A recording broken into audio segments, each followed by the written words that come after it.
لا يكلف الله نفسا إلا وسعها، لها ما كسبت وعليها ما اكتسبت.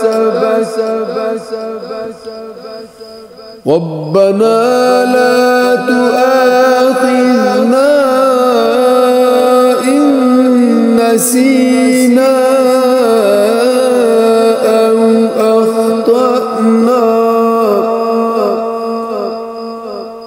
ربنا ولا تحمل علينا إصرا كما حملته على الذين من قبلنا.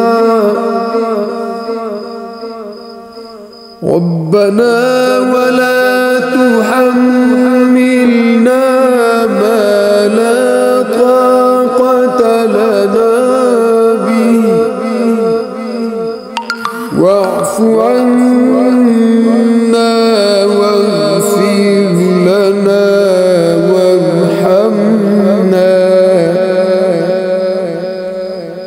وارحمنا